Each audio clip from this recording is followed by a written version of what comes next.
He'll be joining us here in a moment here on the program, and I think he is ready. So, without further ado, let me get the confirmation in the green room. Thumbs up, special guest. Are you ready to go? He is. So let's introduce him. Let's bring him on the show. A surprise special guest, but always when an opening exists, I make a call to this guy, and he joins us right now. It is, and you can spell it out to the crowd. Every time he walks into a stadium, he just points 3 times. 1, 2, 3. And then the crowd normally yells, yeah. It's DKB joining us here on a Sunday. He's back, baby. What's up, DKB? What's the good word, boss? How you been? Oh, I've been good, man. But not as good because you haven't been on the show, man. So it's great to have you back here on the program, talking all things Jets. How have things been going for you on your bustling channel, DKB? Recovering from being sick, so I haven't dropped as much content lately. Sure. But that as good as you can be with an 0-3 start. Yeah, well, that's a good point. So let's get into that right off the bat here. The Jets faced a difficult start to the season. We all knew about this. We talked about this during the offseason, but, none of us Jet fans were expecting. Well, I won't speak for everybody in the universe, but I'll speak for myself. I certainly wasn't expecting 0-3 despite what was there. I thought there was a path to making some things happen. Unfortunately, it has not happened yet so far. What's sort of your 30,000-foot view of the Jets' 0-3 start to the season? Because this is the first time us having you on in a couple of weeks, and glad you're getting healthier. That's good news. So give us the 30,000-foot view. We land here at 0-3 before we have another 0-3 team enter the proverbial octagon with one team coming out with a win tomorrow night. Yeah, not the end of the world, right? I think Aaron Glenn has captured it pretty well. No moral victories, but there's been enough good things in each game that you have seen that consistently. You can take that, you can build on that, right? I think when we've looked at the various 0-2 and 0-3 starts that we've had compared to other regimes, we've done one thing really well, and we've seen multiple other things continue to break, right? And I can't say that's necessarily been the case with our first 3 losses here, but you expect that this defense will get turned around at some point, right? Maybe we have the Robert Saleh year 1 effect here, but ideally you expect the defense to improve, which should drastically change the ability for us to win as well. I think we put up more points than anybody can feasibly remember within the 3-game stretch so far. So I'm still positively optimistic about the rest of the season. I think he's right. We still have 14 games, Dolphins coming up, 6-game stretch here that looks really good for us to potentially break even, if not crack that 500 mark. So not the end of the world for me right now. Okay. Well, I will tell you, you talked about the disappointing defense, and we'll get into that in a lot of layers here on the show, but one of the most disappointing players for me, and this hurts, this guy's a fan favorite as far as I'm concerned, is Michael Carter II, man. Before the start of last year, he gets the record-breaking deal, which I think all Jet fans are like, blessed be he. That's great news. A day 3 pick that's developed into this terrific player. This is going to be awesome news. And last year, he battled through a lot of injuries, so it's hard to even really evaluate what he put on the field because he was just plagued by injuries all year long. And they tried to do this weird snap count thing where he played in a lot of games but didn't play all the time. And they tried to get the most juice out of the orange, and that clearly didn't work. So getting healthy this offseason, I'm like, great, we're going to go back to the MC2 he was before, which is great. And it was, to me, a foregone conclusion. I didn't even think twice what kind of Michael Carter we were going to get. And to be blunt, he's been awful so far. And now in ESPN's Rich Cimini's column, which he drops every Sunday morning, which has a lot of interesting fun facts and nuggets and things of that nature, which is directly linked down below. Shout out to Rich Cimini. He says Michael Carter II could be a cap casualty this offseason if the Jarvis Brownlee trade works out, which Jarvis Brownlee, excuse me. If Jason Brownlee, good times. To be honest, when I saw Brownlee was getting traded here, I thought it was Jason Brownlee. I thought he was coming back home. Then I was like, oh, Jarvis, not Jason. But that's neither here nor there. We could get into that later. But yeah, the Jets traded for a starting corner this week in Jarvis Brownlee Jr. from the Tennessee Titans. And it says if that works out in any form or fashion, the Jets will be able to get out from the MC2 contract, cut his ass, move on for him, maybe trade him perhaps. And then Jarvis Brownlee Jr. takes over for him in the slot. And I heard that from Connor Hughes this week as well on the Jets mailbag segment, that from his sources, the Jet plan is for Jarvis to be a slot guy. And the only starting slot guy was MC2. So he would have to take his job inevitably here this season. So a couple of things here. Your reaction to Rich Cimini saying Michael Carter II could be chopped liver this offseason. And what do you make of the dramatic fall from grace? It's been stunning. Yeah, this is why like player scouting and development is so complex, right? So the reason that you can see guys in the top 10 that seem like they can't really play a lick of football is because of the physical talents, right? So when you look at MC2, off the top of my head, I think 5'9-ish, 180-ish, pounds soaking wet. Sure. That's not a guy that you expect to survive 17 games on the football field, if we're being honest, especially as a slot cornerback. You talk about some of these bigger guys that they're putting in the slot he has to defend, let alone the opportunity for guys to reach that second level and go, clean his clock. So with him already coming off of some significant injuries, he doesn't have a body that's necessarily built to go out there and handle, banging, shoulder pass to shoulder pass for 17 games. He's kind of at a disadvantage, right? He has to go through just having nicks and bruises. He can't afford ankle injuries and stuff like he suffered through. So I'm not necessarily surprised with the new scheme that he has to work with and coming off of injuries that can end up creeping back on you really quick, that he's struggling. I will say I wasn't expecting it to this degree. He does also, playing the nickel back position, it does lend you to looking worse than an outside cornerback because you don't have the plus of being able to press a guy to the line of scrimmage, right? Knock him out of a play or anything like that. You have to be on your P's and Q's at all time. The reason we paid him was because he was playing at an insane level. I think literally at the time we gave him the contract, he was the number 1 rated slot cornerback in the league. Definitely somewhere in the top 3 at the time. But it's really easy to be able to go out there and put him on an island, put him in bad situations just from a matchup perspective. And so I don't think you see many 6+ guys walking around at nickel cornerback anyways. That's just kind of the trend out there. But I don't see him potentially being lost, to address the other question, as really a major problem for us, right? If this is what we've got for the last year, and we're seeing the same trend this year, plus there's more health concerns with him. What are we doing here? Move on. We had, when I was looking at this roster from the offseason, we bring in a Jordan Clark, which seemed like kind of the perfect understudy for him as the cheap replacement guy, Sure. Kind of your Mason Taylor light for that position. And then now you talk about Jarvis Brownlee being added into the mix. I don't know if I buy into putting him at slot. It doesn't make a ton of sense to me when you consider they thought that they could fix Brandon Stevens early. That would be my assumption, right?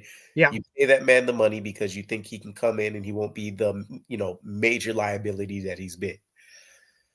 You don't go and take another quote unquote reclamation project. I like Jarvis Brownlee a fair bit after looking into him, but he's not a coverage guy. So we have to understand what we're getting with him.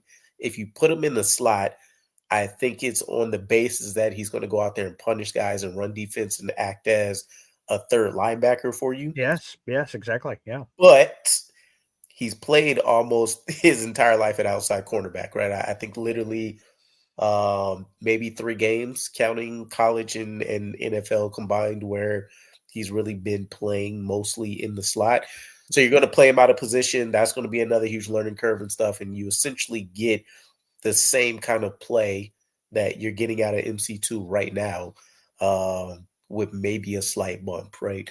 So I don't know if I'd do that. If anything, I'd definitely consider just sticking Brandon Stevens on the bench and replacing him with Jarvis Brownlee on the outside. You can do some things schematically to clean up what's happening on the middle of the field.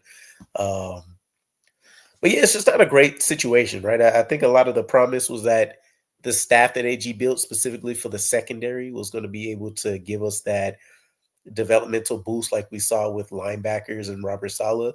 And it's year one and it's 3 games in, it's early, yada, yada. But it hasn't looked great so far, clearly. It has not, and I'm going to be honest. I liked a lot of the staff that Aaron Glenn put together, and specifically in the secondaries where I was really confident of the staff. And I'm like, okay, well, at least we're going to be on our P's and Q's there. They have Sauce, who I think they can bring him back to the level that he was at earlier in his career. Again, I told you guys I was super high on MC2.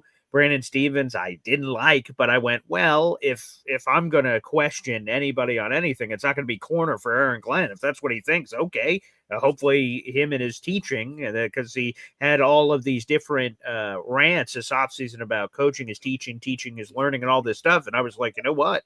Like, who am I going to question him about cornerback play? So that makes sense to me. It obviously is not translated to the field, at least during the regular season. He apparently was the player of training camp. But, we don't get wins for training camp. We get wins for the spotlight being on the field. So, but just to clarify and make sure we have this right. So if the Jets Mafia brings Michael Carter to you and he's got 2 cinder blocks tied to his leg, are you going to have any problem with them pushing him in the river? Oh, what are you doing to me? Yeah, he probably has to go. At that price point, at that price point and the level he's playing at, like when we inevitably somehow get into these positions where we have a guy that locally we consider a star and they end up playing like the bottom third of their position, you can't really make a lot of excuses for them, right? Whether it's due to injury or not.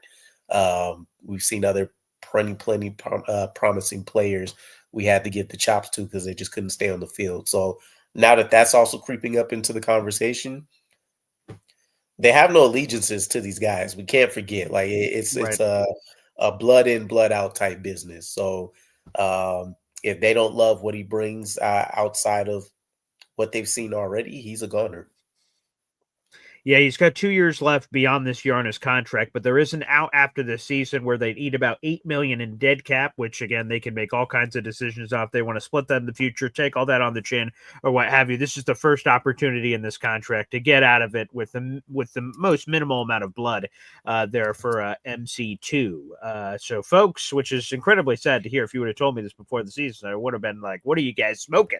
But nonetheless, we got to be willing to adapt. I love MFC gifting a Boy Green Coffee Club membership here. Mother effing chew, baby.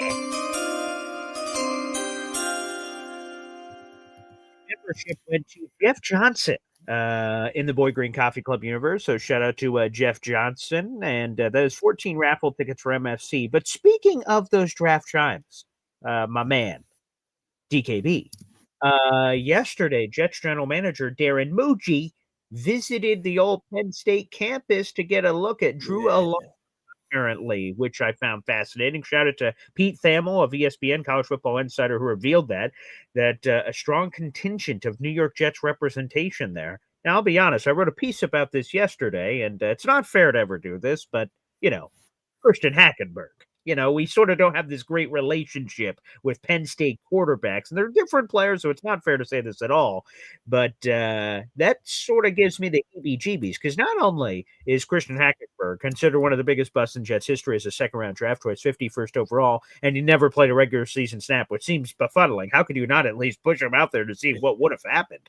I mean, that seems bizarre. But it also affected, as I wrote the piece, the 2017 draft plans, because it was the mystery box of Family Guy where, it could be a boat. Anything could be in the box. So the Jets went, let's punt on quarterback one more year and see what happens. They could have taken Patrick Mahomes. And according to Rich Cimini, and I didn't even remember this much, but going back to that draft, apparently the Jets did a lot of homework and were intrigued by Patrick Mahomes, but Mike Maccagnan refused to give up on Christian Hackenberg.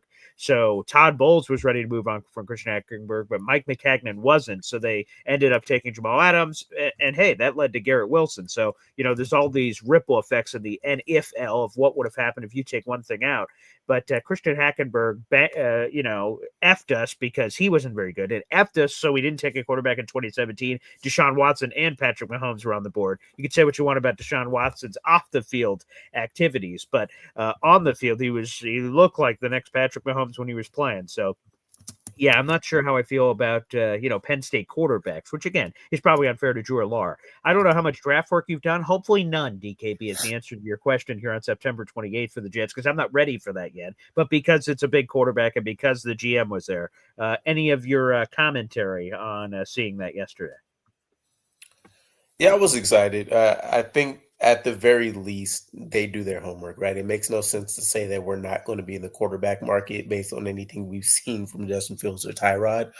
So the good news is we have people out there, right? I think literally last year, maybe it was the year before, there were top quarterbacks and we weren't going to these games. We didn't have these guys going out to like the all-star events because we didn't have them, which is also why I gave some grace to what we were doing on like day 3, right? With some of these picks, because it felt like they probably went all in on the first day or two, and then they were scrambling a little bit. But I don't necessarily subscribe to the thought process of like certain schools just continuously produce bad quarterbacks or anything like that. I think that's looking at things in a vacuum. Me and my boy Gunny, New York Jets Situation Report, we get into it all the time because he hates USC quarterbacks to death. And it's not like I found any that I loved, but like he was laying, Caleb Williams to the slaughter when we were chatting about it. But at the very least, it's a smart move for Darren Muji, again, early in the process, get as much intel, etc. But we also can't forget Garrett Wilson at one point had tweeted out something like Drew Allar. Drew Allar was like one of the best quarterbacks that he's seen or something at that in the college landscape. And I'm pretty sure that was just a year ago. Wow. Okay. So at least there's interest there, right? When you talk about this weird idea of potentially moving on from a Justin Fields, right? And what that does with Garrett Wilson after, he's been hyped up. And once again, he's losing out on a guy that he feels he could connect and build with. You can at least make the conversation that if Drew Allar does live up to becoming that guy, if we have a top pick, this is an easier transition for Garrett Wilson to be on board with. He's happy with the quarterback. It's a guy that he can grow within that rookie contract for, speaking about said quarterback. So at least with Allar, it's kind of that same Hackenberg conversation, as sad as I don't want to put it out there, just in terms of, he brings the 6'4", 6'5" frame, and he's over 200, and the arm is huge. And we know Penn State produces freaks across the board at all positions and stuff. So the traits you'll fall in love with, and you've seen some jumps in improvement from Drew Allar. I haven't checked him out a ton yet. But just from what I've been keeping up with Connor Rogers, it doesn't seem like he's just taken off and become this, elite number one undisputed guy. There's still some stuff he's trying to shake loose, but it's not out of the conversation that we could end up seeing him in green and white. Interesting. Well, here it is. Also, I appreciate Rich Cimini doing this in his piece because it's hard to keep up. Darren Trader Muji has been trading picks left and right. So I'm like, well, what picks do we even have? Well, thankfully, Rich Cimini provided us with this. I'll throw this up on the screen. I tweeted this out this morning. Here are the picks the Jets have in the 2026 NFL draft. They have their first round pick, second round pick, fourth round pick, sixth, and 2 7s. That's all the picks they have. They don't have a third and fifth. Those were traded away. But these are all the picks they have. Now, over the cap actually projects, Rich Cimini has it as 2 picks from over the cap. It's actually 3 picks. They updated it this morning. They are projected for 3 compensatory picks. And they're no longer projected to get a pick for Hassan Reddick anymore, which is interesting. It's all these machinations with playing time and money spent. There's all these kinds of rules that go into it. Hey, they're way smarter at me than this. So they are projected to receive 3 compensatory picks, a 5th rounder for Morgan Moses and a 7th rounder for Tyler Conklin and Brandon Eccles, those players going to other places and getting playing time. So the Jets could have as many as 9 draft picks in the 2025 NFL draft. They currently have 6, and we won't know the comp picks until after the year. So there's just a little update there from a draft pick compensation perspective. So we'll see what happens there. But again, shout out to Rich Samiti for catching up on that. Let's get into Justin Fields and your analysis so far. So he is the Jets quarterback. He is returning on Monday Night Football. He cleared the NFL's concussion protocol. What I did not know is yesterday, and I wrote a piece about this morning, this was the first concussion Justin Fields said of his life. So I was unaware of that. I thought he had one in college, but I must have been mistaken. And Justin Fields apparently went through it, because there was a Dan Graziano report in the middle of the week at DKB where it said, I don't know if he's going to be ready. You know, there's been some choppy waters, and a lot of people overreacted. And then Justin Fields was a full participant. We said, Dan Graziano, what a loser. He had no idea what he was talking about. But Justin Fields' comments seemed to confirm what Dan Graziano said. He said on Sunday or Monday, he reverted back to the earlier symptoms from the beginning of the concussion, which was going to send him back and give him complications. But apparently all those dissipated, and now he's going to be good to go for Monday Night Football. So Justin Fields is healthy. Great news. And again, I didn't know it was his first concussion. But what do you think? We've only seen 2 games. One was one of his best career performances of all time, and the other one was one of his worst career performances of all time. So it's been a little Jekyll and Hyde so far, DKB. Yeah, that's the wild swing. I think at the minimum, everybody would have expected if we paid attention to anything he's done with Chicago. I can relate to the concussion stuff, though. I don't think that was necessarily as crazy. Like I remember the car accident from, I don't know, a while back now. But I felt fine, right? Like was able to walk away and all that kind of stuff. On the way home, maybe late that night or like early the next day, started having like a lot of weird, couldn't recall stuff too great and like all that kind of stuff, right? And then ended up being checked out, and they were telling me I had a concussion. So if it's his first time, and if I'm relating it to kind of the same experience I have, I can see where it takes him a while to kind of work through that, right? But as far as his performance, we haven't seen enough. Like you've seen him look like one of the top, maybe week 1, top 3, top 5 performances of that week. And it's not like he blew the world, lit the world on fire, but he was very efficient. He utilized his legs in a way that I don't think many people were expecting. I think the way I hear a lot of fans talk about it is we'll see him rush 10 to 15 times a game, and he's putting up 130 yards every time on the ground. But I think he used his legs in a smart way. I'm going to buy time when necessary. He was so locked in week 1. That's what had me excited, right? I think I saw it in the pregame throws too. The way that he was whipping the ball and it was hitting guys in the numbers. And that's what impressed me, because I think he's not an underwhelmingly or overwhelmingly accurate player in either direction, but the ball placement is one of the things that you see a huge difference in between Aaron Rodgers and Justin Fields, is that when he's making the throws he made in week 1, he's putting it on the numbers when guys are stationary and they're finding those soft spots in shell, or if it is man coverage and he's actually getting into a spot where guys can reach out and only they can have an opportunity to get it, or they actually have catch and run ability, or he's just avoiding those hospital balls where you're making a guy have to make that ridiculous acrobatic catch, and then you have a guy triggering downhill on him. It was impressive. We jump forward to the next week, and all of that goes out the window, right? So it's kind of what AG spoke about, honestly, where they're building up the foundation and the mechanics of what he's been doing, right? You don't try to reteach.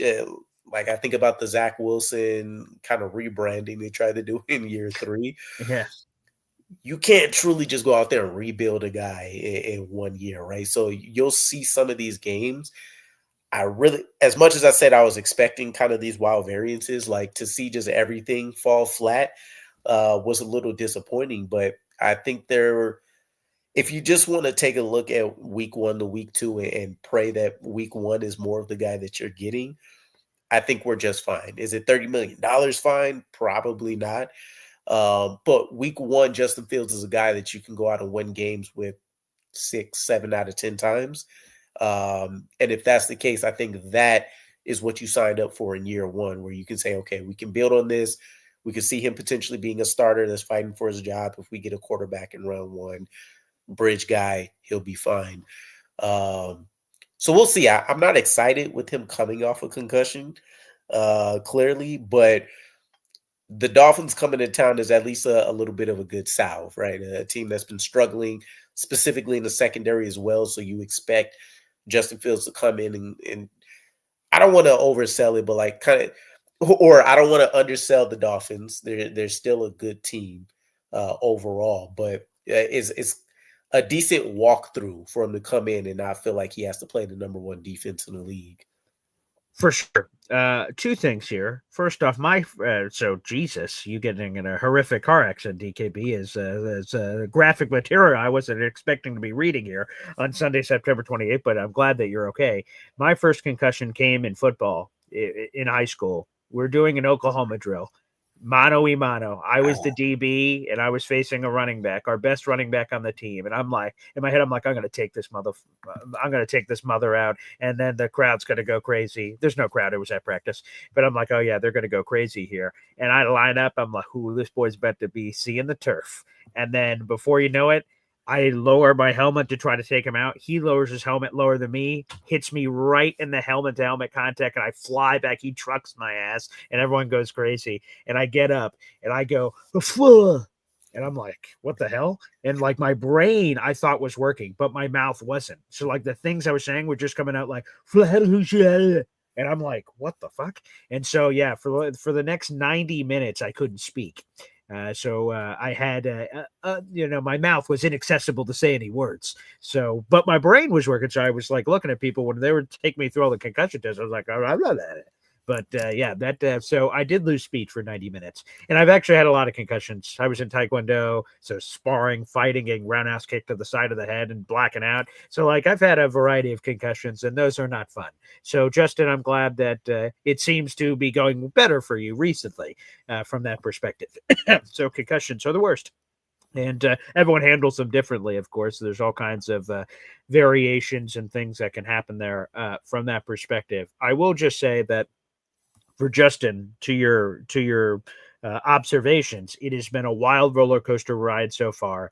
We've gotten the highs, we've gotten the lows. I'm just looking for some consistency. What is the average Justin Fields day going to look like when we start getting through the peaks and valleys, and then all of a sudden it starts stabilizing? What does the stabilization look like for Justin Fields in this Dolphins game, and just quite frankly moving forward? Because that's going to be the bulk of your batting average of what we're going to expect moving forward, and I don't think we've seen it yet so far. So I'm excited to see him because I've seen enough of Tyrod, that 36-year-old old bastard. If he has to come in because of injury, so be it. But I want to see Justin Fields for the majority of this season and answer the question: is he the guy or is he not the guy? Now everything suggests he's not the guy. 13, 3 years, all that jazz, but we don't know 1,000%. So let's see what the season is going to be for old JF7. It's great to have him back. Excuse me. From that perspective. So, hey, let's see what happens. Let's see Tanner Angstrand, right? Week 1 looked great. Week 2 did not. And some people say from their all-22 studying, that's not my bag. I respect the people that do it, is that there were some open guys and Justin just didn't see him. So maybe Tanner didn't not cook as much as some people suggested that he did based on the results of his quarterback play from Justin Fields. So I think that'll be a nice bounce back opportunity as well from that perspective. Let me ask you this, because I saw it from Easy. Shout out to Easy in the chat. We'll open up the phone lines here in a little bit. Is tomorrow night a must-win game, DKB? I think it just depends on the expectations, right? I mean, some people really hate Justin Fields, and I was hearing like 0-17 chatter. If you expect some kind of competitive team this year, it is must win, right? Like, competitive can mean a bunch of different things. People just want to be mathematically not eliminated, the first quarter of games, etc. Fair. But I think when I was looking at realistically what should be some year one goals for Aaron Glenn, at least breaking even in the division was one of those for me. And that either was going to need to come by a sweep at some point, or you were breaking even with all three teams within our division. the way the Dolphins look, at least on paper, I would say we match up pretty well. You should be able to sweep them. Mike McDaniels looks like a dead man walking. Same thing with GM. So, they have that kind of rigor to them where we don't want to be in that situation the Jets were in last year where we get our head coach fired a couple weeks into the season. We should win. I think that's the black and white of it for me. We should win. It's not really a matter of if it's make or break. This is one of those things where, well, I don't know if I can say talent-wise we're necessarily better, just looking at the whole thing. But defensively, we shouldn't be as much of a liability, and there's enough on offense for us to win. So I do expect this to be a W. With that said, the AFC is really weird this year with the amount of 1-2 teams and 0-3 teams that are out there. So if we were to fall to 0-4, I can't even say that puts us out of contention of winning a couple games here down the stretch over these next couple weeks and not being right back into the picture. But yeah, my thought process is it's a game that we should win, and I expect to win. Okay. Well, I'm in the must-win category. Absolutely. There's just no excuse for an 0-3 Dolphins team with everything that you just said. With this team hanging on the edge, and you can punch them in the mouth. They're woozy in the old boxing ring there. Now is the time for the Jets to just, I'm not saying we're going to the Super Bowl after potentially winning this game, but the Jets just got to find a way. You can't lose to the 0-3 Miami Dolphins. Let me ask you 2 questions here. First one is a setup for the second one. How big of a trivia guy are you, DKB? Depends on the subject. All right. Cue the music, people in the back.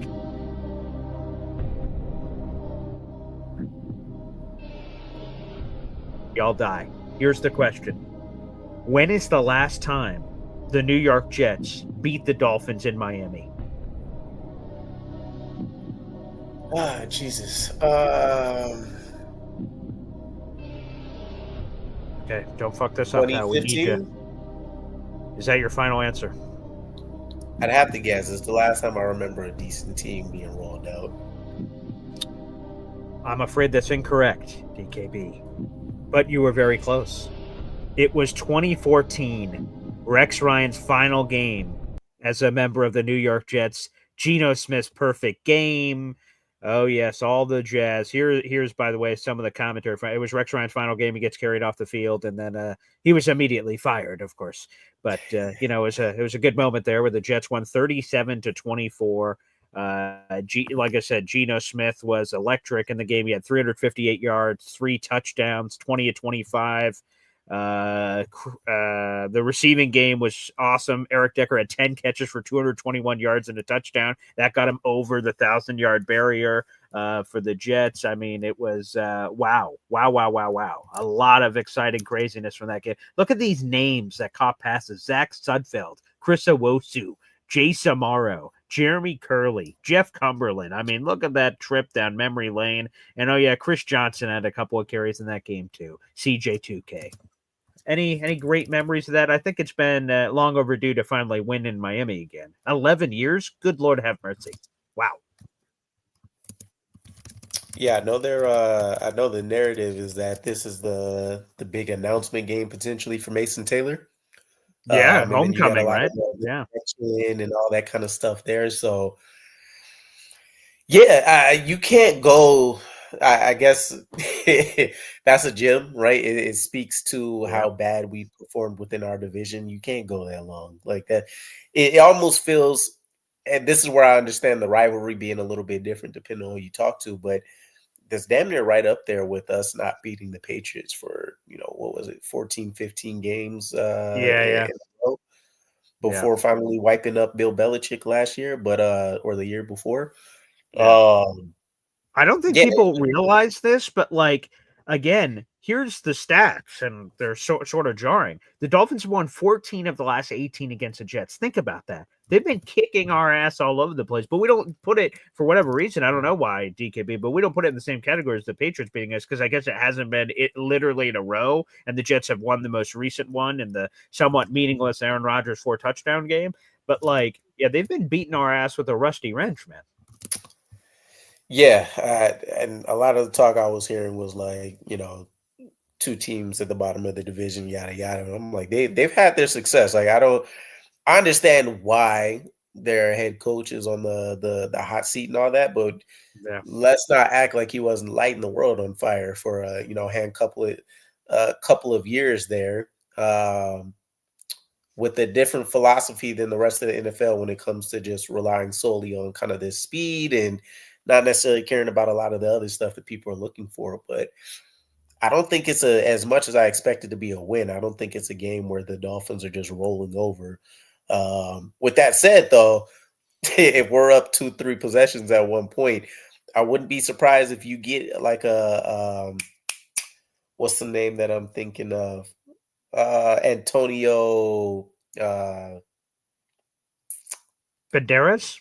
No. What was why am I blinking on his name? Bucks wide receiver. Oh, Antonio Brown? Yeah, I wouldn't be surprised if we get something wild like he would have did Oh, out of God. Tyreek Hill here on the Oh, sideline. boy. Oh, wow. We've Yeah. had a few of those weird situations, so you're saying there could be another one.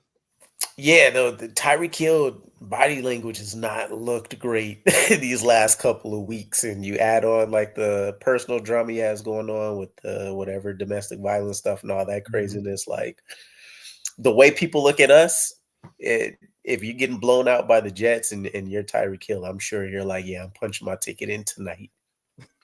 Which it seemed like he did in the final game that we last saw these two teams, where that was one of the most bizarre post-game interviews I've ever seen, where he went, "I'm out," and I'm like, "What?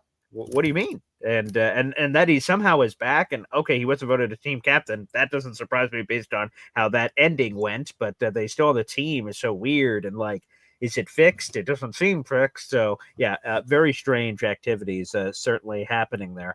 All right, DKB, let me give you another chance at some. I don't even know if you could call this trivia, but I'm going to pretend and call it trivia. Here we go. Put the music back on, people. Here it is. Right now, with the Jets at 0-3, what do you think their chances are, their percentage-wise, of making the playoffs according to ESPN's FBI Power Index? Oh yeah, I couldn't tell you. I'm gonna say we're somewhere between 6 and 8%. Wow. That is unbelievable. You just absolutely nailed that. It is specifically 7.3%. You might want to play the lottery later today, DKB. That is an unbelievable nail job. Now, if the Jets drop to 0-4, it would be pretty hopeless. However, Jets wide receivers coach Sean Jefferson played for the only team in NFL history to make the playoffs after starting 0-4. He was on the then San Diego Chargers in 1992. He started 0-4, and they made the playoffs after that start to the season. So, if that happens, I hope not, because I really don't want to try to, spin a positive angle when you're 0-4. But Sean Jefferson once did it. So we're saying there's a chance. Hey, that's all you need. Is I think we've seen the boost, specifically for the Jets, where like at least when we've had solid coaching staffs, right? But that win can either break the levee for us, and we start seeing a rotation of just positive things happening, or it's just going to be one of those situations. And I don't get this sentiment from this coaching staff and this roster, but it doesn't feel like they'll be riding off emotional highs or lows. If they get a win, I generally expect for them to be consistent in what we've seen, which is why week 2 was so jarring for me. But that didn't seem like an emotion thing, right? It didn't seem like we came out necessarily flat for the sake of being flat and not having energy and stuff. It was Justin Fields wasn't hitting on his P's and Q's. And why quarter 1 seems so important to me is that if Justin Fields looks good, cool. Team is bought in. We have a chance. We know where our struggles in the roster, specifically on offense, is. But if you go out there and you see Justin Fields missing wildly, right, or he's not making some of the reads you'd expect him to make, he's not giving guys the opportunity to go out there and make those catches. Mentally, the team isn't built to be able to say, damn, this is going to be a long day already, and then bounce back from that. We just don't have the horses, and we don't have the experience winning enough to be able to overcome something like that. So that's really my concern. Like the first 15 minutes of a game, I think usually you can tell what this is going to look like for us. Yeah, very fair. Make sure you guys like the video, hit subscribe. We have over 300 people watching on my channels, but we're also streaming on the DKB channel. Yeah. And I see we've got B-Roo Karis. Morning, start your day with DKB, chiming in on the DKB channel. Salute. Make sure you guys like the video over there as well for the love of everything that's holy. And I'm seeing a lot of people surprised by the DKB in the morning thing. Hey, let's get that a more regular thing here, man. Grab your coffee and hop on in. So let's frickin' ride here, baby. Now, DKB, I need some positivity here, hopefully. The Jets are 0-3. That sucks. But even worse than the 0-3 potentially is the Jets defense has not forced a single takeaway yet so far this season. And if they don't get a takeaway on Monday Night Football, according to Rich Cimini, this will be the longest drought to start a season in 7 years. We'd have to go back to 2018, the last time the Jets had not created a takeaway on defense in the first month of a season. Is it going to happen on Monday Night Football with Tua turned the ball over? I think it's tough to say, right? So I put this out there before, and I haven't found the best way of actually still putting this in proper context, right? Okay. But if we remember back to having Bryce Hall as a cornerback, oh yeah, when he was on top of his game, yeah. And obviously they're two worlds apart. Yeah. He was our Sauce Gardner, right? Meaning our CB1. Sure. The book on him was, hey, he can lock down. You're not getting much else. No forced fumbles, no interceptions. Guys aren't afraid to target him because they're not worried about, the ball coming back their way. That's essentially what's happening with Sauce Gardner. Now, when you look at CB2, worlds of difference for us, no matter which cornerbacks you want to go back to. We've decently done well at CB2. Brandon Stevens,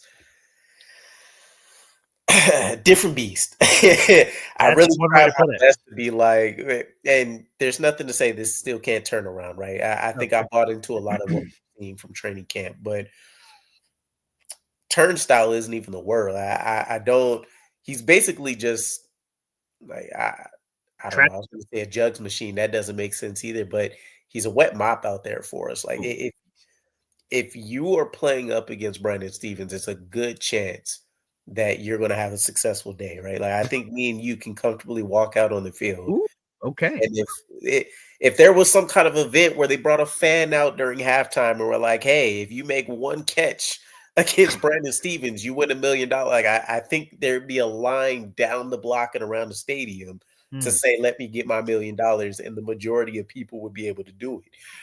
It just doesn't look great. With Tua and him being within that timing-based offense, and a lot of what he does is trying to throw guys open, I think that does allow us some opportunity to be able to go out there and make something happen. I don't know if it happened from the secondary, though. I could see them tipping it and like a linebacker getting it or something like that. But I just don't have a lot of faith that anyone outside of potentially Malachi Moore right now will have a real opportunity to go out there and get a takeaway. Let me just say this, because you're right. There are a lot of different ways takeaways can come. They can come by basically your player just being a superstar and making this crazy play. But also, I would like to bring the laser pointer to point number 2. That it's an oblong-shaped football. For the love of God, it's just got to bounce randomly by accident, perhaps, in your hands. Like, to your point, a deflected ball jumps up the air. Oh, look! Ding!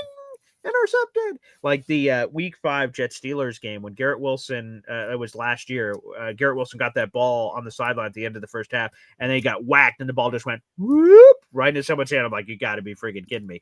So there's been all kinds of moments like that in history. So that's all I'm asking for. Like, it would be cool for someone to make this Herculean effort to intercept the pass and take it away from a Brandon Marshall, where, Ryan Fitzpatrick throws an interception against the Cleveland Browns, and Brandon Marshall comes up and rips the ball away from him, starts running the other direction. Like, that's insane. Like, cool, yeah, sure, that'd be sweet. But I'll just take it any way I could get it. Fumble, pick, strip, anything of that nature would be terrific. Here's some positivity from Solitary Man 1971, baby, who's sending in a YouTube super chat. Let's hear from my daughters, Raya Luna. Wow.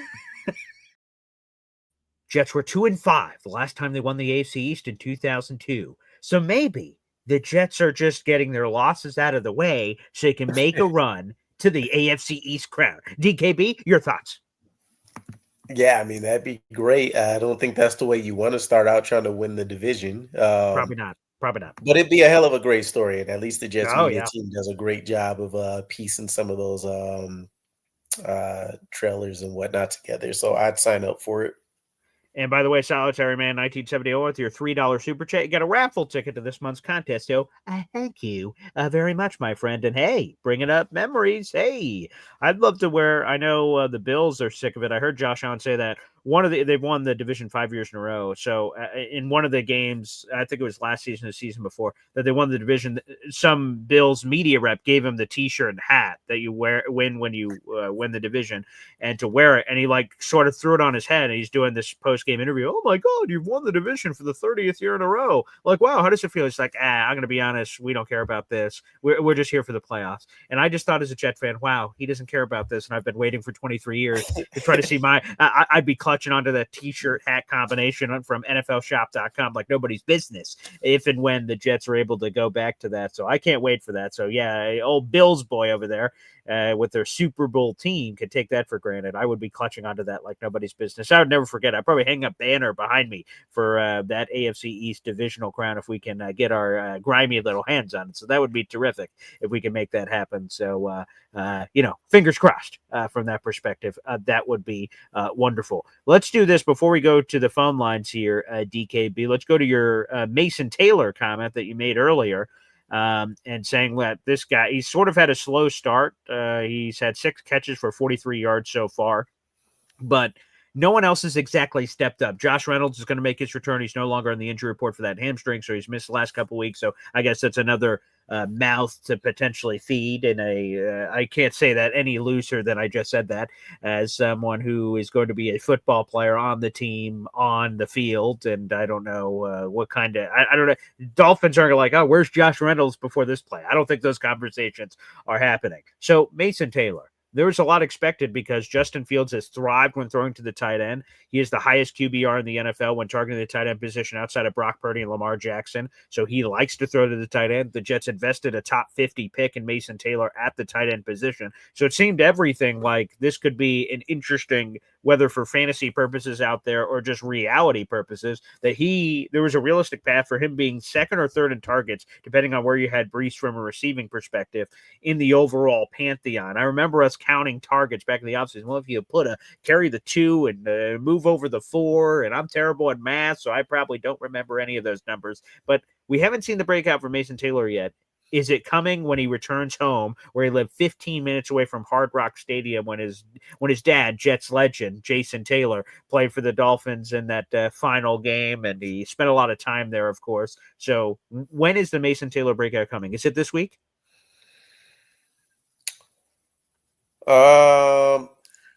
Here's so I don't know if there will be a quote unquote breakout game per se, Okay. right?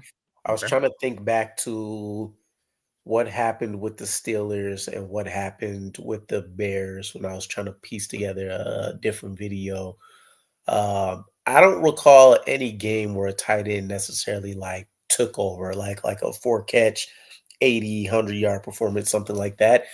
It's generally been that the tight end has been a reliable, effective piece in allowing the offense to drive down the field, right? So essentially, every time Justin Fields has targeted a tight end, it's been to get a first down, or it's been a decent chunk play, right? To get shorter field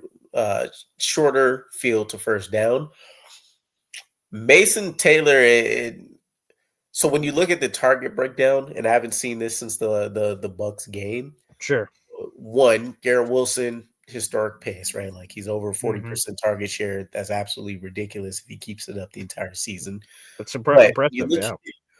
when you look at everybody else, it's kind of right in line for the most part with what we thought.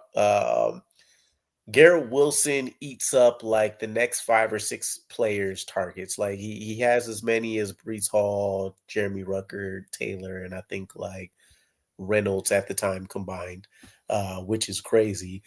But I think there's also a little bit more of a roadblock than what many people expected. Mason Taylor isn't necessarily the tight end one, right? Jeremy Ruckert has actually gone out there. He's had a decent amount of success somehow. And I'm not even mad at it. I still think Mason Taylor's the guy, but also there's no need to necessarily rush Mason Taylor and put that pressure on him to be this guy that needs to go out there and produce 5 or 6 catches every week for us. So I think with what he's done, it's been about what's expected, especially when you consider the complexity of the tight end position and what they're going to be asked to do and kind of what this offense actually calls for a lot of the tight ends to do too. So I wouldn't expect anything crazy. I think he's a guy that maybe just might end up averaging 2 to 3 targets a game. Maybe for the rest of the season, assuming the tight end room is healthy and they don't feel the need to make any changes. And that'll be a drop off from, I think, what many of the expectations are. But when I went back and thought about a lot of these conversations, it also felt like people were throwing Mason Taylor in this like 800 to 1,000 yard like conversation. And realistically, you're probably talking at best like a 400 to 500 yard guy. So maybe he falls short of that, and that's just by virtue of kind of what's going on with the depth chart. But hey, I remember being fired up and I was one of the last people on this boat before it sank, the Chris Herndon train. And Chris Herndon, that rookie year, had like 400 or 500 yards receiving, kid out of Miami, all these crazy one-handed catches. I'm like, oh yeah, baby. I'm buying all the Chris Herndon stock I could. And then I couldn't sell a lick shortly thereafter. But he had 400 or 500 yards, and I felt great about Chris Herndon. So, you know what? If we could get some of that for Mason Taylor, that would be terrific.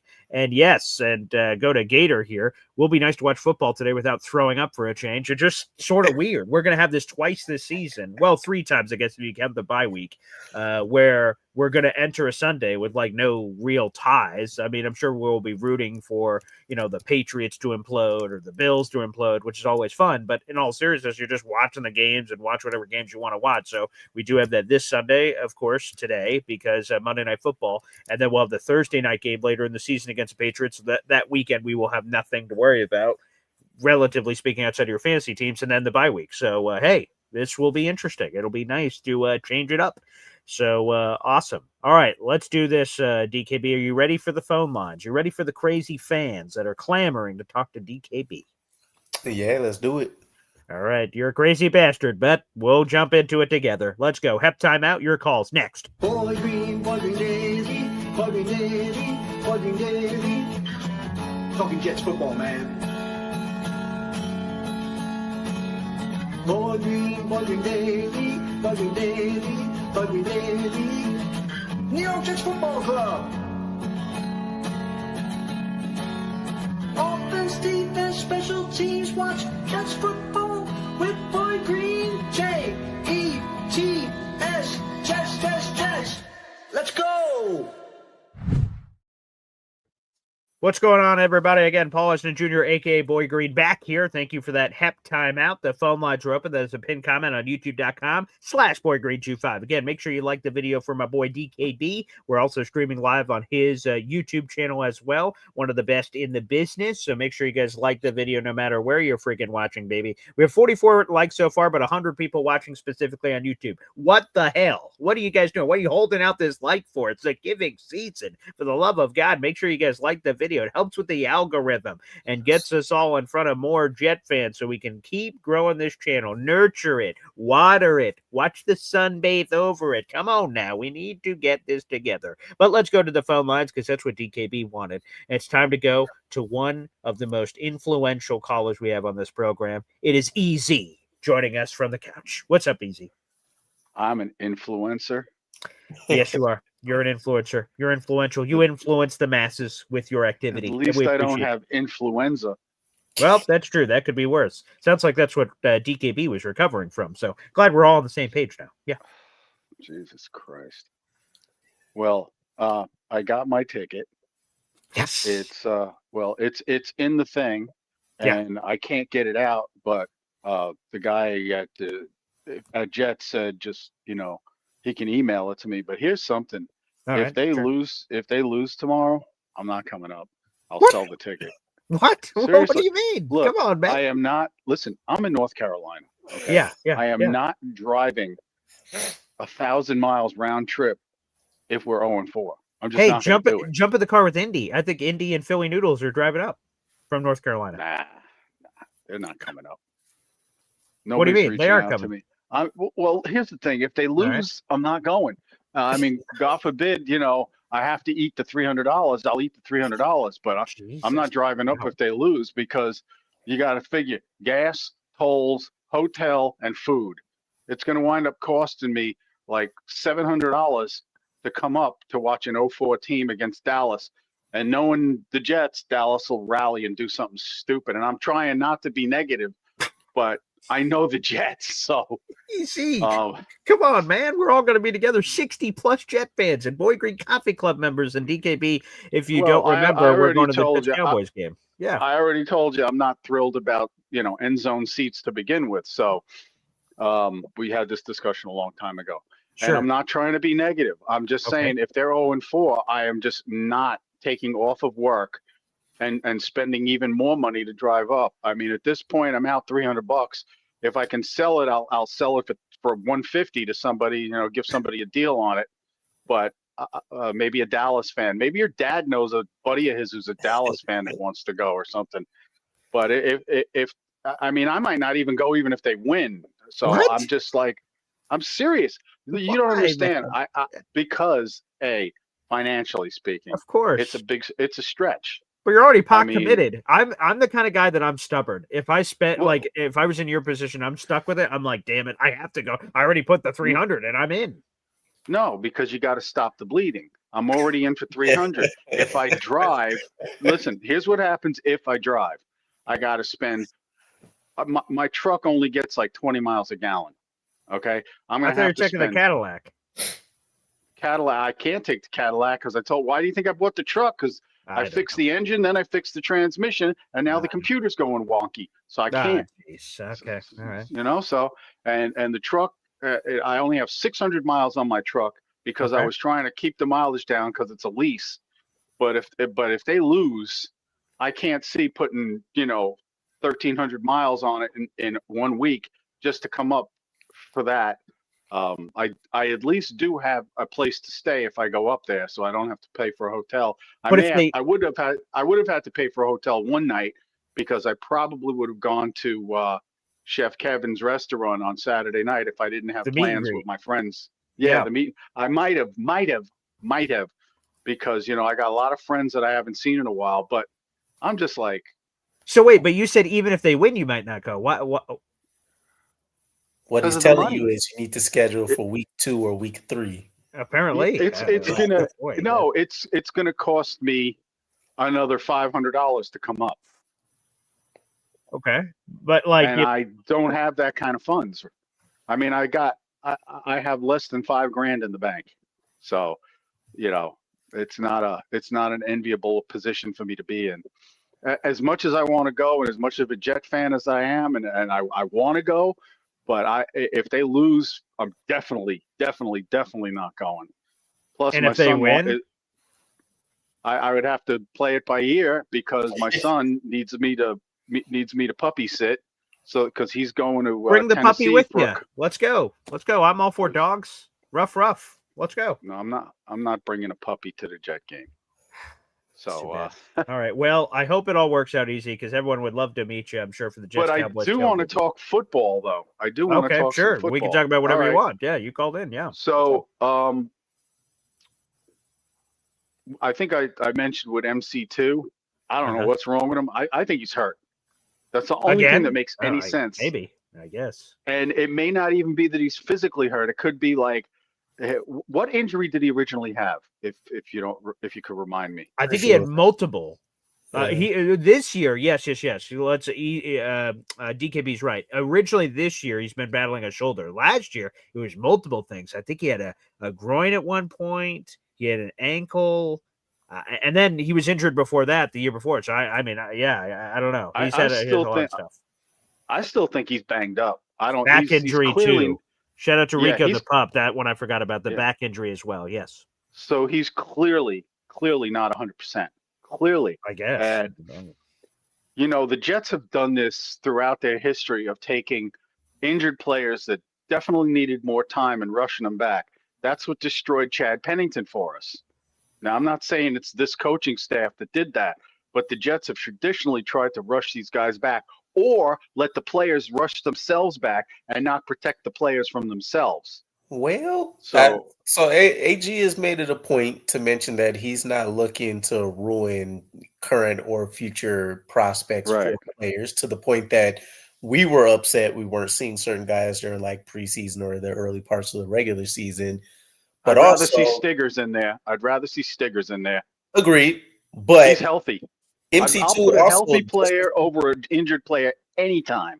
Just a couple weeks ago, it was MC2 saying that I feel the best that I have in years, though. So ultimately, you got to rely on the player's words, and his performance isn't matching necessarily what he's, I guess, showing. Could he just be rusty then? But could he be rusty? I think a lot of it is potentially just health and the fact that the scheme is asking him to do things. Or here's the big factor that I think a lot of people are ignoring, the fact that Mosley is not there anymore calling plays.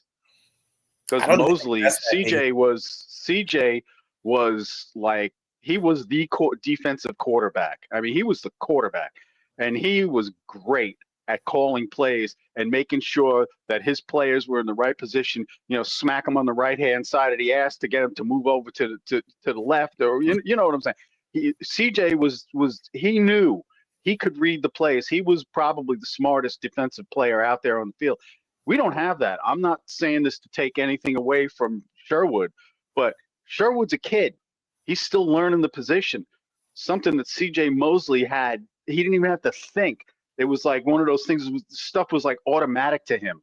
It's like when quarterbacks get seasoned when they're like 8-9 year veterans and they're still in their prime, and they can look at a defense, and just they know right where to throw. They know before they snap the ball exactly who they're going for, and they already know who their second pick is in the contingency. They already have this built into their head. That's why Allen right now, Jake Allen. No, who's the guy in freaking Buffalo? Josh Allen. God, I'm sorry. That's why Josh Allen is like, now the reason Josh Allen is so good now is, first off, he's big and strong, and he's always got that threat of the run.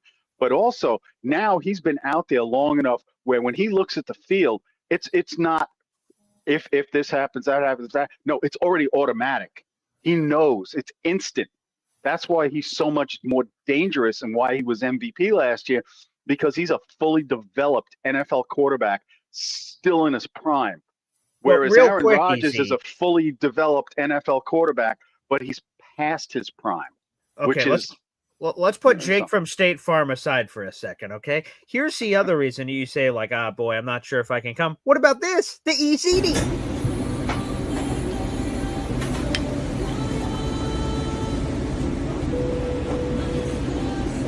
Well, Chef Kev specially made EZD for, EZ. And I believe it's going to be delicious, but I'm not spending $500 for a plate of ziti. Well, I know, but again, didn't you like kind of commit to this before? It's EZD. You have to come easy.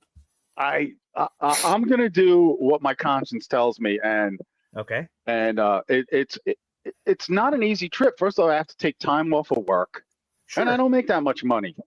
Yeah, and, it's a lot of.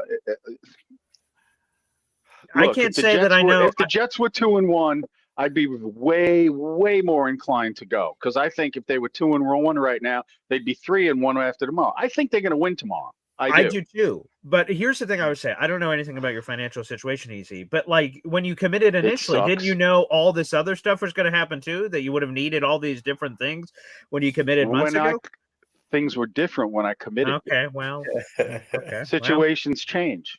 Of course. Well, Easy, I hope you can come. It would be great. And I believe Chef Kev is still bringing the easy eating no matter what. So hopefully you're able to come for that because Chef put that especially on the menu for you, especially for you to come to the game. So it would be, I imagine, it'd be pretty disappointing if we have easy eating and no easy. But yes, DKB, believe it or not, Jets Cowboys game. We're going to have 60 plus Jet fans and Boy Green Coffee Club members. I think with everybody all together for the game, it's like 65 seats or something, which is awesome. So shout out to everybody who is friggin' coming. We do have one ticket left, and I'm not even talking about Easy's ticket, apparently, which may be available to the next available caller may be available, but we do have one ticket left. So if you guys are interested, it popped up available, and that money will be donated to our Wounded Warrior Project charity that we're doing. So if you got, hey DKB, if you want to hop on a plane, baby, hop in a car and make a coast to coast trip, it could be yours, pal. And apparently Easy's could be yours too. There's a lot of tickets apparently available. Yep. Yeah. Well. We'll see. I got to try to make a baby girl a fan early. So there you go. Yeah, work on that. Work on that, DKB, early and often. Just like here comes the choo choo. Wait, JTS What?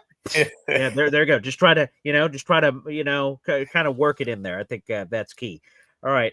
Let's go back to the phone lines. Either way, Chef Kev's food is a great reason for people to come, regardless of the records or anything. I think the cool thing is the camaraderie. We're all going to be together for the game, before the game, during the game. We have a meet and greet the night before, which, by the way, you guys can still sign up for. We can have a maximum of 60 people in the private room at Chef Kevin Gilbert's restaurant at the Cloverleaf Tavern in that private room upstairs. So if you guys are still interested, whether you're going to the game or not, you are able to come. I just have to put you up on the sign-up sheet because we have to have a head count for everything that's going to be going on. So let us know. But let's go back to the phone lines here.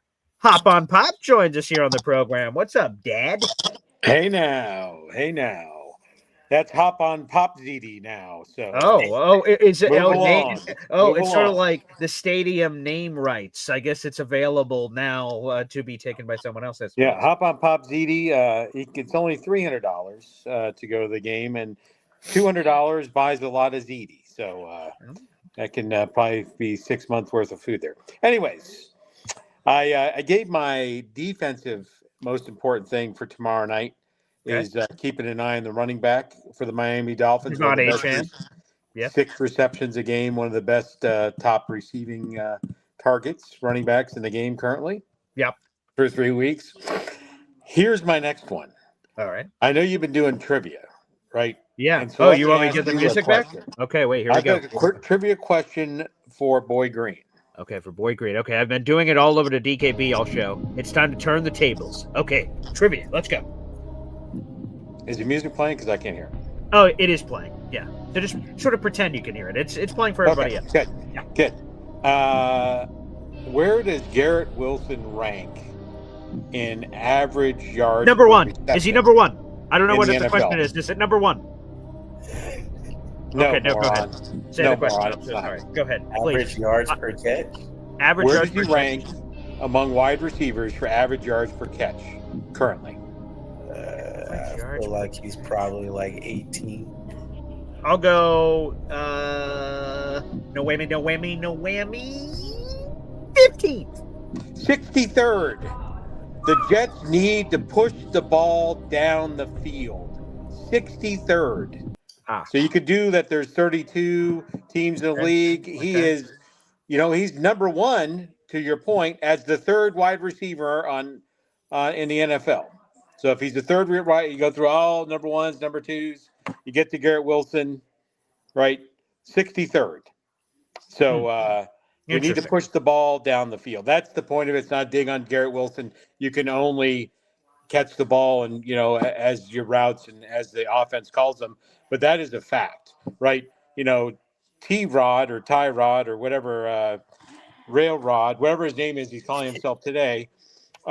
His average yards per completion is a mighty 5.4 on average, although he has a 70% completion percentage, very West Coast offense like, right? Justin is 7.4, so more in the middle of the pack for quarterbacks. So anyways, got to push the ball down the field. I'm waiting for that play action pass. Arian Smith, baby. Pound the rock.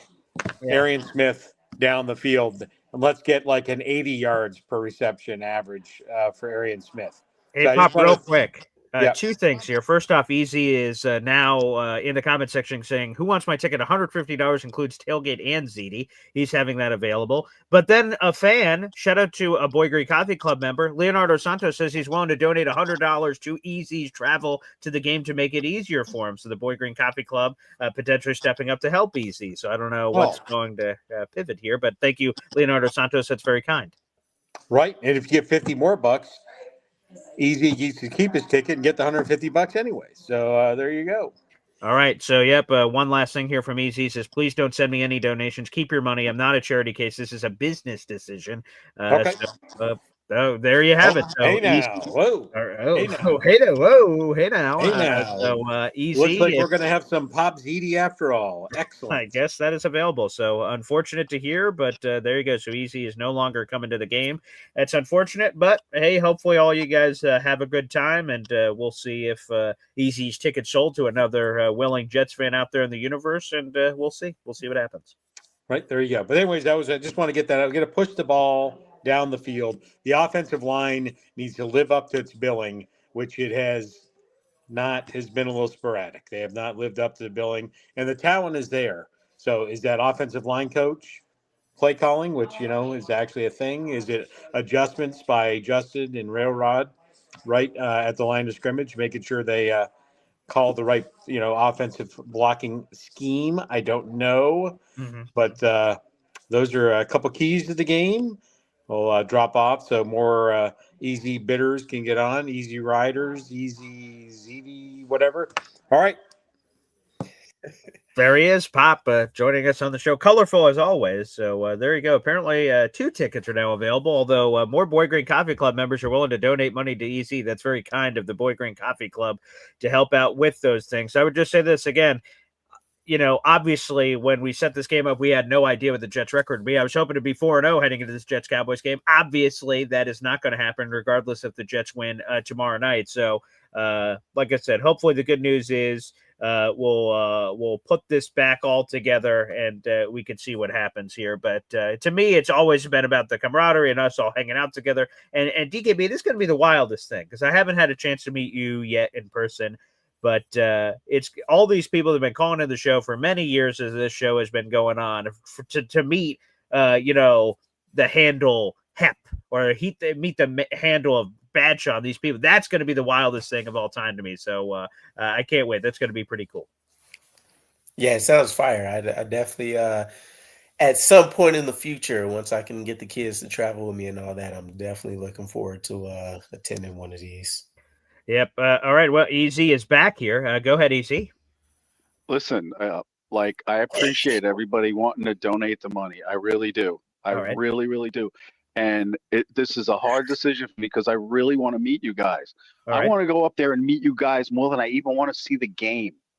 Okay. So this is really, and I really wanted to see some friends and all that. I just don't think that I can make it. Okay. It's just that simple. Decision, man. And I really, what I would like to do is figure out how the Jets can get the ticket back to you so that when somebody pays the $150, then you can give them the ticket. I don't know exactly how that'll work. Maybe we could have a 3-way talk with the guy at the Jets group ticket office and figure out how to do that. But if someone wants the ticket, it's $150. Okay. Because I don't want to charge $300. I'm just, I can eat $150, but like I said, I don't want the ticket to go to waste.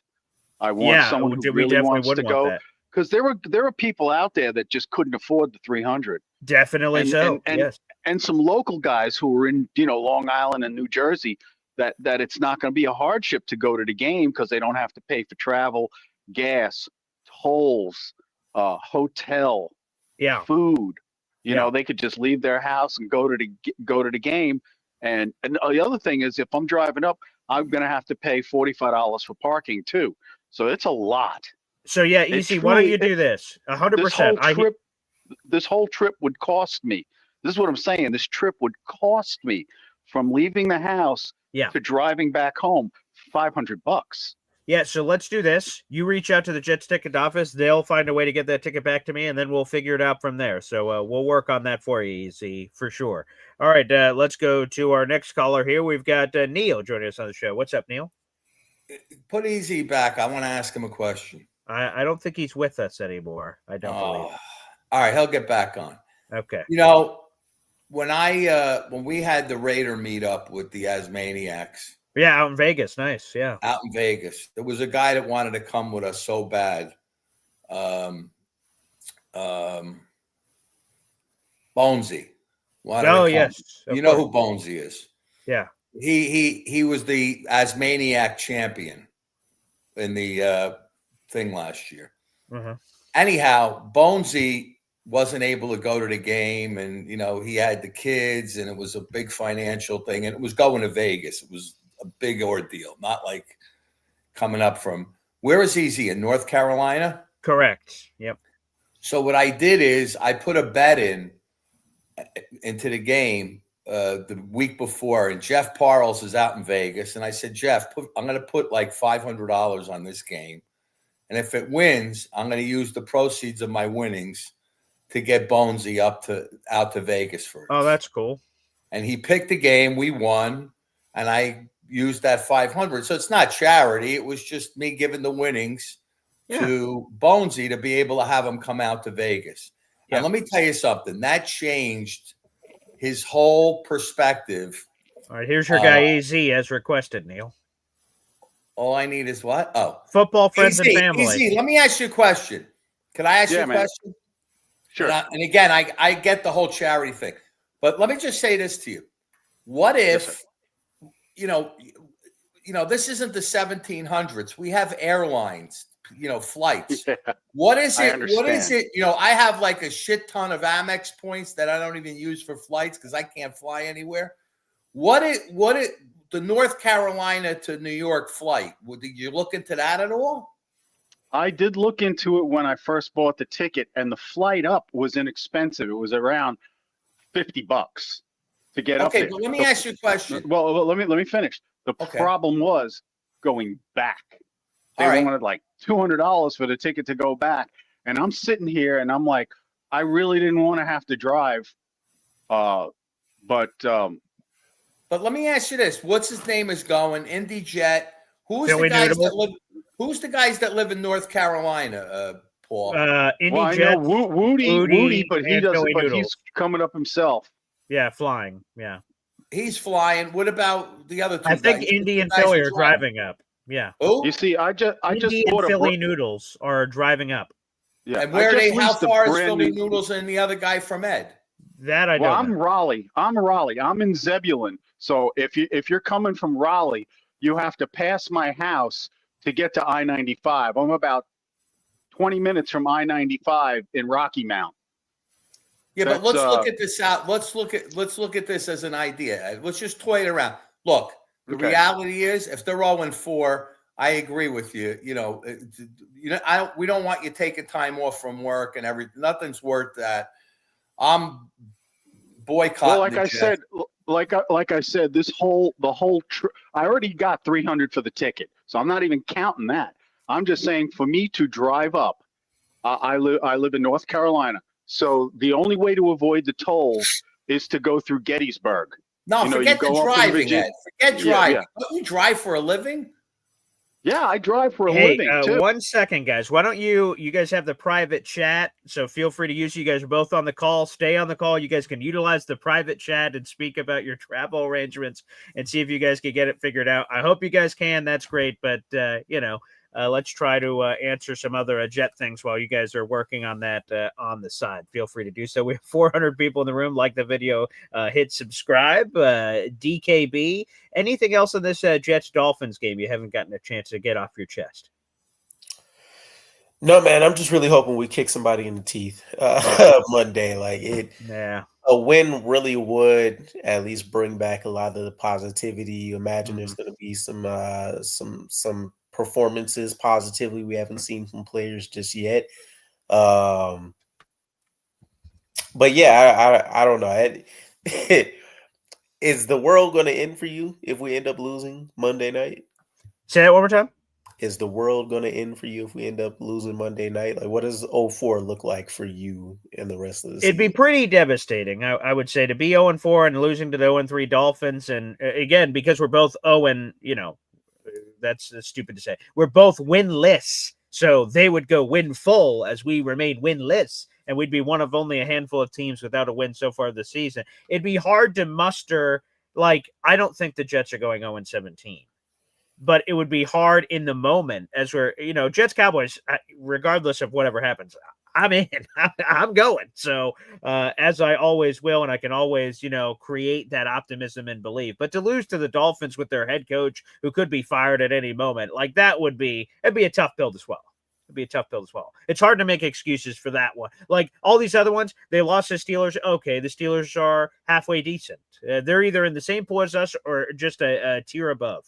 The Bills are awesome, obviously. The Buccaneers have been to the playoffs 5 straight years. They're pretty good. So, the fact that we've ended up at 0-3, you could sort of understand. The Dolphins are in complete disarray. You mentioned Tyreek Hill's questionable body language, for God's sakes. The Jets have to beat the Miami Dolphins. Have to. Yeah, it'd be nice to be on the other end. I don't know if it'd take a blowout or anything, but if the Dolphins were to lose to us and we effectively end up ending their season, I can see the news rolling out the following week where, the head coach fired, GM potentially gone, and they're pressing reset in season. It'd be nice to be the cause of something for that happening instead of it being the other way around for us. Yeah, well, again, it's got to be one of those things where, when people say, "Hey, Paul, Jets losing," I'm like, "What are you talking about?" I've not even envisioned that possibility. That's not even in my vernacular. Winning at all costs is the only part of my vernacular, and the Jets need to do it. They need to beat the Miami Dolphins candy ass all over the place at Hard Rock and let the whole world see it on Monday Night Football, baby. And I think the Jets can do it. I 100%. I don't think the Dolphins are some impossible foe. Have they had our number? Obviously, the series history speaks to that. 14 of the last 18 times they've beaten us, but it's time for the Jets to sack the hell up and just, do the things that AG is saying. He's saying all the right things at the press conference, in my opinion. He's saying the right things, talking about the penalties. I'm seeing the right activity on the sideline. It's just, we just need to see it all come to fruition, and no better time than Monday Night Football to get AG his first win. I think the team needs it, not just we as fans need it. I think the team needs that belief that, everything AG's saying is just validated with a win. Now let's start turning this thing. The Cowboys are this winnable game. They're not going to have CeeDee Lamb. They're not going to have some of their pieces, and they're in our house, and we just hopefully got our first win of the season on Monday night. So for me and the Jets and all that jazz, that's it. I think this is pivotal for the team and their belief system here, DKB. Yeah, I mean, it's hard to say a team is buying in and there's being zero results to prove that that's a winning scheme, culture, etc., whatever it is that he wants to point out that he's building. But I think it's possible. You mentioned if I thought this was going to be like the Mason Taylor game. Yeah. Not, but I do think this could be the game where you potentially see Arian Smith have that big, explosion, yards, whether it's touchdowns, multiple touchdowns, etc. It's a good chance, right? I think he ran 83% of the routes last week. Encouraging, right? Yeah. And that's secondary for Miami. It really is. If there was going to be one that was probably worse than us, it might be Miami. So if Justin Fields is going to have another day like he did against the Steelers, this is definitely prime opportunity for that to happen. Yeah, well, let's just friggin' figure it out. Like I said, I don't give a bleep how they do it. I'd love a blowout win. That'd be cool. We haven't had one of those in a while. Give me a freaking kick the can off and screw everyone else on Monday Night Football. I wanted a competitive game. Competitive this, you losers. I want to rip off a Dolphin's head and put it on a pike. And I don't care how graphic that is. That's what I want to do. I want to just want to grab a football and shove it in their blowhole. You feel me here, DKB? Huh? Yeah. I'm on. I'm on board. I'm on board. That's yeah. We're good. All right, DKB. By the way, before we sign off on this show, give us a plug. If someone, because we are streaming live on your channel right now, and obviously on all my different platforms here, for people that are like, who the hell is DKB? What are they going to get if they go to your channel as a fellow Jets content creator? What are they going to get? Serve it on a silver platter, like some fresh EZD out of the oven. When they waft that in, like, what are they smelling? Yeah, I do a little bit of everything. Draft breakdowns, of course, once we get around to that time. When is that time normally? Depends on how quick the Jet season is. Fair enough. Okay, proceed. No, I would say I've been pretty consistent about waiting until we get to like all-star events and stuff like that. Oh, like, okay. Oh, thank God. All right. Ramping up once we're probably like a month away from the draft. All right. But a little bit of everything, obviously, latest news, rumors, just some of the original takes and thoughts I have. I think if I had to encapsulate, I don't know how rare this is within the community, but just based on what I see, I think it's not overwhelming. All right. Most of what I try to produce content-wise, it's out of there. Or at least I should say the thought process and everything is from an optimistic approach. All right. So I try to be objective about how bad things are and all that, but I can give some silver linings into what at least we have to look forward to if there's anything there, right? So not to say I'm pulling rainbows and sunshine out of my behind or anything. Sure. But there's usually some kind of fact or reason to back up that stuff. So yeah, man, it's just fun. Regardless, we've been through a lot of crap with losing and all that, and there's always been something positive to speak to, feel better about, or look forward to. So at the very least, if you want good vibes, check me out. And I get to link up with guys like Boy Green and plenty of the top guys around the community. So it's been fun. I need to ask you a question, DKB, and I'm gonna be honest, it may make you uncomfortable, but we just got to address this. Are you ready to answer this question? Yeah, always. What's the good word? The bird is the word, sir. It's always the good word. Damn straight it is. Everybody, I want to thank you so much for joining us here on a Sunday. DKB, absolutely love doing these collabs when we can. So shout out to all the. One more question, actually. You know, my people have called themselves the Boy Green Coffee Club. They named themselves. They just came here every morning and did that. What are the DKB people called? What are they called? What is your community called? We still don't have one. Like I threw out a bunch of names. Okay. And all right. The theme, it seems like, is that everybody is just so DKBxJets is from I guess it's kind of a reference from like anime, if you will, like think Hunter. I love anime. Okay, great. Okay. Just being my initials, and then the Jets were the topic I was talking about. So I was like, how can I combine these? I'll just throw X in there, right? So like people are just willing to take the X piece and then just insert whatever it is that they want for them. Oh, interesting. Okay. But yeah, I don't think I don't think at large as a community yet. One, we may not be big enough, but two, stop it, DKB. Don't be giving me the DKBX bullshit, man. Come on now. You can't be giving me that. Your community is plenty big enough. And by the way, I know one guy who knows about that. Let's get to another caller here who is a architect for both of our channels. What about Gator McCluskey, baby? Hey man. What's up, DKB? What's going on, Gator, man? Long time no see. Yeah, man. Good seeing you. Thanks for squeezing me in. I won't be long because I know you're trying to end the show. But I did want to say about this Monday night game. Yeah. I think it's the most important game that we're going to play maybe in a really long time. Just specifically because, everybody's playing the narrative of, well, these first three games, against winning teams. Buffalo obviously is a favorite to go to, maybe even go to the Super Bowl.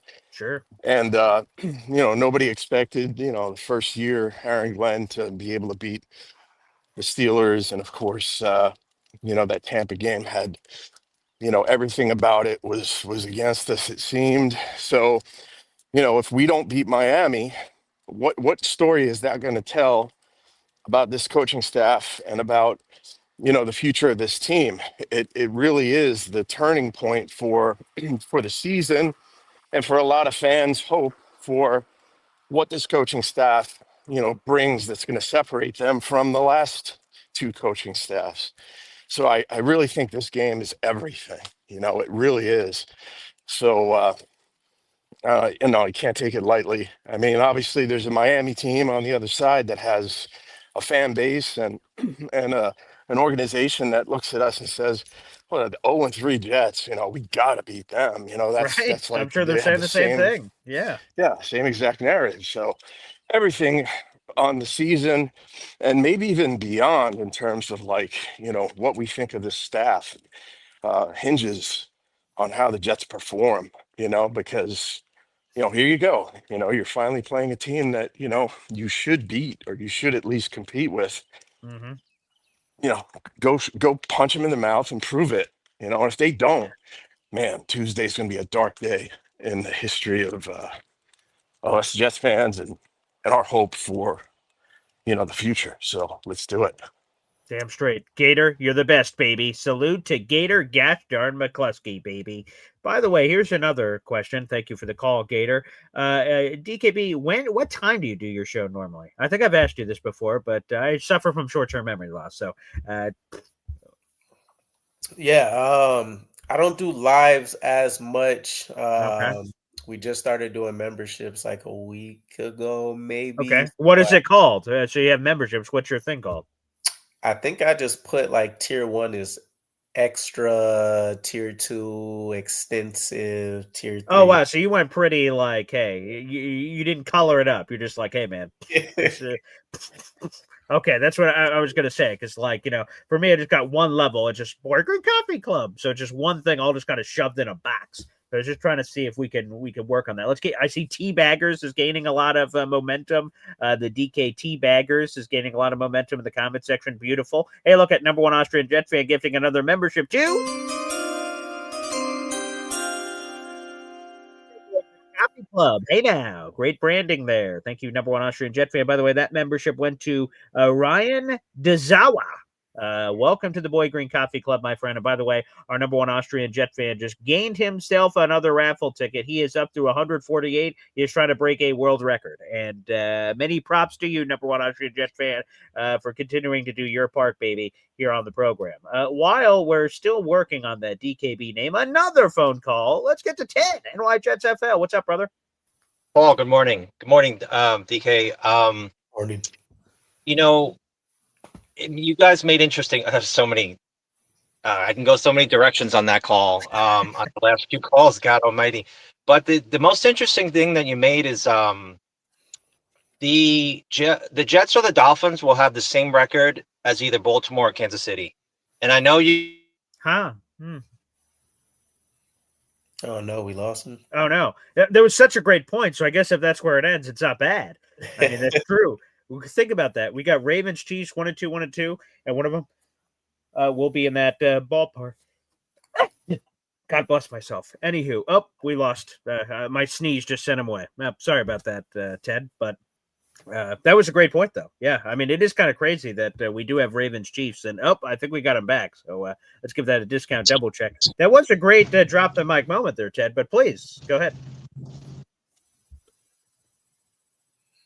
Oh, that highway is murking him.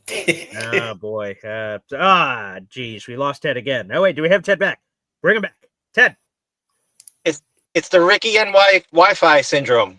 Yeah. Don't get that package long term. That would be my suggestion. But please proceed. Sorry, fellas.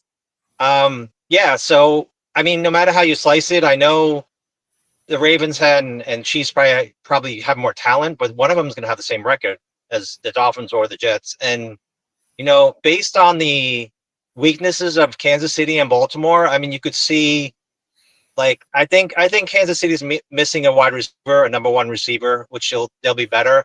But Baltimore's defense is horrendous. So there's a lot of teams, like you said, DK, that have more than severe limitations. And if your dad's listening, Paul, of course, the Dallas defense. I hate to break it to him, but Suckers! Oh, I can't wait to roast their ass, baby. That's it, Ted. You need to jump on a private jet and get your ass up here so we can walk all over the Cowboys candy ass at MetLife Stadium. Come on now. Come on, man. Let's go. I might do it. But let's get a win and get healthier and get Justin Fields back. And the schedule, like everyone said, is favorable. Let's just roll with that. I know you're running late, Paul, and my Wi-Fi is probably iffy, but I'll just say that the AFC, maybe the AFC is weak. I mean, can you name any dominant teams besides the Bills in the AFC right now? I mean, I'm not gonna lie, the Chargers. Okay. Ironically, enough, the Colts look pretty good. Oh yeah, Indiana Jones, baby, Danny Diamonds. Yeah. Wait till after today. We'll see how that goes. But he's going to see a real defense. He's going to see a real defense. Ted, I appreciate you, man. And yes, they play the Rams. So let's see if Indiana Jones is still chasing crystal skulls and temples of dooms. Following that one, we'll have to see what happens. All right, our boy DKB. We'll wrap it up here. So we're still working on the name. So, how are you a fan of the DKT baggers? Is that revving your engine? I don't know if I go that far. All right. Yeah, I don't know how everybody would take that at first. At first here. Yeah. But yeah, it's a work in progress. I know a lot of the names originally given the last time I jumped on the show. Those are still making the rounds through the grapevine, and the feedback is generally positive. So, great. All right, so you were rudely interrupted. So DKB, what do you bring? You said you do a little bit of everything, and that's what you love hearing from any answer in life when someone asks you that question. So DKB, everything. What do you do? A little draft stuff, a little bit of this, a little bit of that. What's your week content schedule look like? I know you're coming back from your illness, for God's sake. So you're right back on the wagon here. But if we just take a week, a normal week of content for DKB, what am I getting? Yeah, it just depends on what kind of catches my eye. Okay, so it's morphable. So you sort of adapt to what is presented. Yeah, like I think a lot of it's timing stuff too, right? Like around now, early in the season, I'm not really talking any draft stuff per se. Hopefully not. Yeah, but yeah, it depends. Like so, right now, of course, it's going to be reaction. Win loss was happening on game day, stats. Player breakdown stuff. Closer to draft season, let's say a month out, I'll start dropping a lot of stuff in terms of the player breakdowns and stuff there. Always love talking about trade rumors, stuff that's going on with the team, the players we need to keep an eye on. Quentin Williams, for example, no guaranteed money next year. That's a topic I don't think many people are keeping an eye on enough. And then coaching staff and just front office changes is something I really love diving into. It's weird, for example, thinking that after year one, actually, I like that. That might be okay. DKB Daggers. Thank you for Lily. It's odd to think that after year one, the DC is the one that might end up being fired and reset, and the OC is the one that's actually sitting pretty. Yeah. So we'll see. But yeah, a little bit of everything as mentioned. I think jack of all trades, master of none right now, but that's generally the go-to. And then normally I try to drop something Monday through Friday at 4 a.m. Pacific Standard Time. Good Lord. You're a freak, man. Well, I guess you got to do whatever you got to do wherever you are. And then last question here, I see Reese. What the hell happened to Syracuse yesterday? Yeah, they lost like 38-3. But let me just say this. Okay? Because everybody's waiting on the outside. Oh, what happened to Syracuse? They upset Clemson last week. Let me say this, okay? That was the most bullshit call I've ever seen, where a Syracuse receiver catches the ball. He's going to the ground, clearly his knees down. He gets sent to the shadow realm, getting blasted in the head. What happened to targeting, which, by the way, was the original flag on the field for targeting? Helmet-to-helmet contact. He fumbles because he lost consciousness as the ball was coming from him. And then the refs come in and go, oh, yeah, clearly targeting, Syracuse ball. And they're like, whoa. Let's take a look under the hood. They go under the hood and they're like, not only was it not targeting, but it was a fumble too. Duke ball. And I'm like, what the fuck? And then Duke went like scoring 1 million points in a row. So we got effed, man. The entire momentum of the game got swung. You may call it excuses. I may call it just facts, Jack. So we got fucked. That's what happened. So excuse my Guatemalan here on a Sunday morning, but we got effed, which sucks. Big one. Any, Prison. catch any of that? Are you a Syracuse guy? Prison rules. No, I'm a Rutgers guy. Oh, sorry to hear that. Yeah. Look, it lines up with what's going on with the Jets. So, I guess it's all on brand. Well, DKB, let's sign off the show here. Shout out to the 400 people out there in the universe. Appreciate you guys. Thank you so much for tuning in. Make sure you guys like the video, hit subscribe, show your support. We'll be back on. We've got a full game day coverage coming on Monday with pregame show, live watch party, post-game show, and hopefully a celebration happening here on the program. Wait a second. Do we have another call? Indy Jets? Just wanted to say good morning. Everybody subscribe to DKB. He does. You're right. He says he puts out a little bit of everything, but the little bit of everything that he does put out is fantastic. So get on it, get on there and give him a little shout out each time you see him, and to close out the easy thing, that would add 3.5 hours drive. Not your to business. My Indy. To my 10-hour drive. 100%. I know. That's definitely not your responsibility. You know what? He's a grown man. If he doesn't want to go or wants to go or whatever he wants to do, hey, that's on him. If he like sacrifice the ticket, says Paul, if you want to sell it for half the price and if someone wants to go, I'd rather that seat go to a fan than having a little extra ass cushion for myself or whoever is next to him. I don't have the seating chart in front of me. Hey, man, that's all cool with me. So if someone's out there in the universe and is interested, reach out on social media and we'll figure it out. But I'd rather someone want to go and enjoy that experience. So absolutely. And I'm just going to throw a little plug in there for the Panthers game. Yes. Jake Asman's doing something, right? No, we got the Jake Asman. That's the weekend, but Dylan Terraman is coming into Charlotte to the Charlotte Jets club, the bar that me and Philly always go to. And one thing that they do, that is their fundraiser weekend. And awesome. So every week when we're there, we do a 50-50 raffle and some other things, but all the proceeds go to the Marty Lyons Foundation. So we've got terrific. That weekend, we've got a golf outing, we've got all kinds of things going on that entire weekend. And then Dylan Terraman's coming in for the actual game. And so if there's anybody that's anywhere near Charlotte that weekend, drive into Charlotte, come into Dilworth Grill, support the Marty Lyons Foundation. Appreciate it. Thank you for the shout out, Indy. And by the way, speaking of the Marty Lyons Foundation, this is a plug I didn't know I was plugging today. They're going to be partnering with us for a raffle coming up. So stay tuned for that. A special Boy Green Coffee Club special and raising money for another wonderful cause in the Marty Lyons Foundation. More on that later. I've given you officially 10 goodbyes, DKB, but this one is the most meaningful version. I love you, man. I love when we get to do the show together. You bring a different vibe. You just bring swag, man. You just bring this sort of like, hey, man, I'm here, you're there, and here's the show. And I love your analysis. So I love when we're able to connect the dots, brother. You're one of the best in the friggin' business. So whether it's the DKB daggers or the teabaggers or whatever the hell we're going to call all these wonderful people, the hundreds that are listening or the millions watching at home, whoever it is, it's all good in the hood, baby. That's the good word. So love it, DKB, and thanks for gracing us with your presence, brother. Yeah, appreciate the audience as always.